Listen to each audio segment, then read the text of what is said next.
Beetlejuice.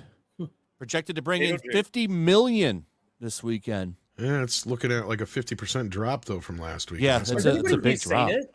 yeah. I have not. I seen it. have. I saw it. Do you like it? Did you like it?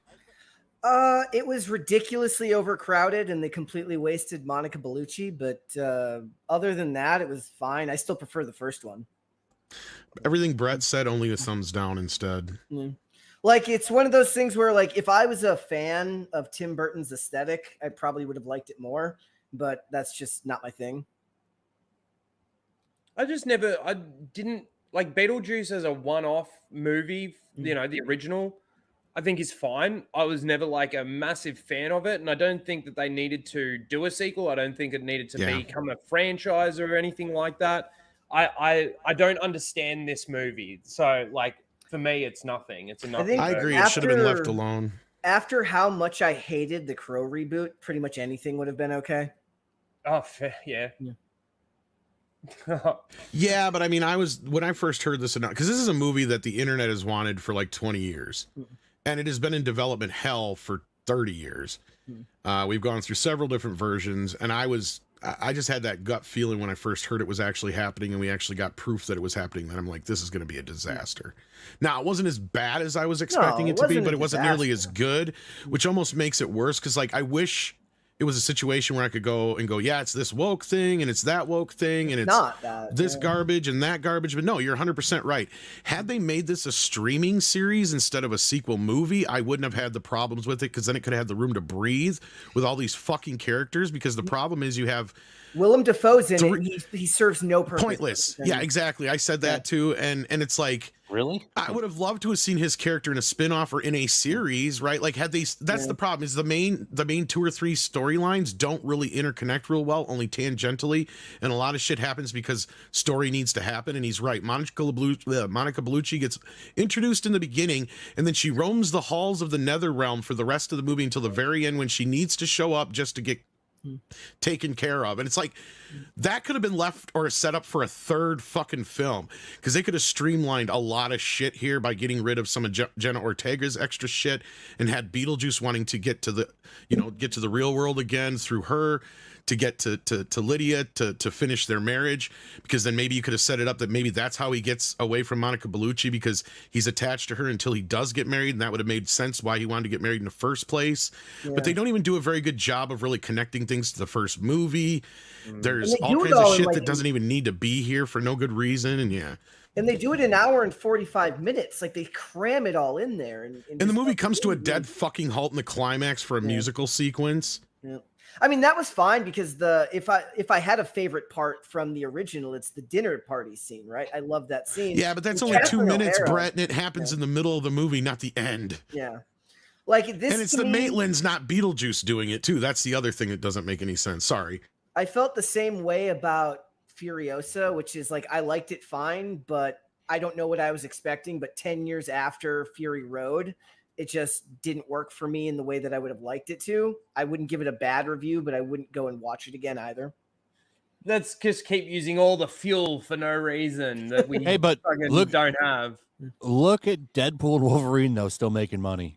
Yeah. People are still going to see this nonstop. And you know what I can't what believe on that list list? What did you say the drop was? 50%? That's not too bad. Like, that's pretty average. 55%. Speak No Evil's going to be doing all right too. It's going to take a little chunk out of Beetlejuice, because that's one a lot of people have been talking about. It's a remake, but that's the one with what's his face, who plays young Professor X. I always forget his name. James McAvoy. James McAvoy. Yeah. Look at Am I Racist? Yeah. I really want to watch this, but there's like no theaters around me playing. I know we're gonna try and get a screener, but yeah, I don't know if we're gonna have luck or not. You know what I can't believe? Hey, that get I'm me a seeing code on if you this get list? one. If I'll try, yeah, we'll try. You know what I can't believe? What you I'm might seeing actually on have better this luck than we would. Sorry, Ryan. Is Alien? I know it's a week apart, but It Ends With Us has made what 40 million more than Alien. You're surprised by that? Very. It's a fucking romance movie, rom-com. Not only or some that, shit, isn't it? Alien is a And third it's a follow-up. sequel. Yeah, and Alien is now in a third follow-up to the franchise that has been divided. Like the fans are very divided now. And now they announced the new show that's coming on is going to be another prequel. And then they got another sequel to this that's going to be a prequel as well. So like, yeah, it's like, can we get out of the fucking prequel zone already with Alien and get to the future?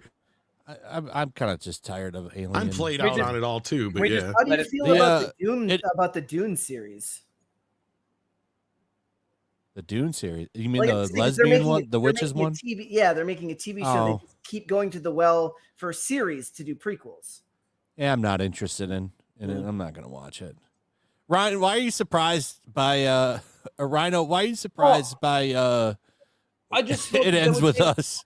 I know it's a rom-com. I know it's got. Is it a rom-com or just a romance movie? I don't know anything about it other than it's a follow-up to a different movie. Well, it's not a rom-com. No, okay, because the girls talked about this on Toxic Femme. Because the thing is, it's based on a series of books, and I don't know if the whole series is based on this, but at least the first movie and book is based on this very tumultuous, abusive relationship.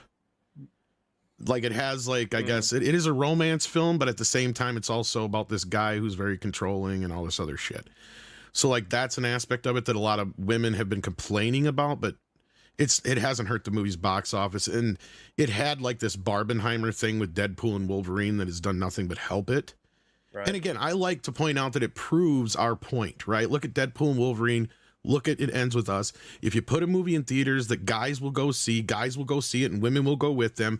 If you put a movie that women want to go see, women will go see it and they'll drag their boyfriends and husbands with them and they will make money, right? Instead of trying to do this gay pride shit and everything. Like, you want to do that, go make an indie film somewhere that, you know, is made for that market. It'll be fine. But yeah, I see that the box office is healing itself. The world is kind of healing itself a little bit. And yeah, I know somebody said I just described a Lifetime. That's kind of what it sounds like, is in a very elaborate, expensive Lifetime movie. But in those movies do women love right? that stuff, though. Women love that stuff. Yeah.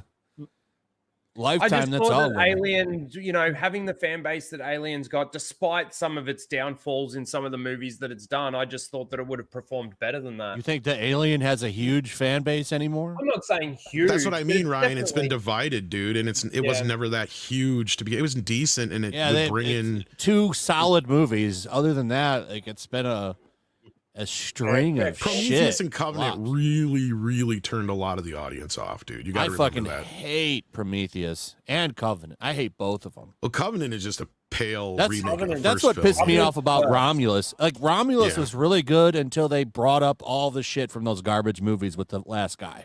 That was why Black I didn't even Goo bother. garbage. Yeah. I liked that movie a lot until that alien mix hybrid shows up at the end. Oh, that was such a turn off. And He even Twisters has the face of an engineer. And Twisters is another movie from that the Goo.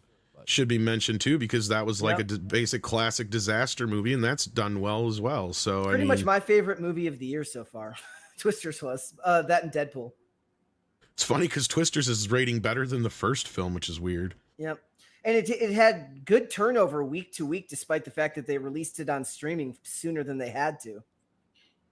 That kind of surprised me, Brett. I thought they'd hold it back, but it's Universal. They have this kind of set deal they do, and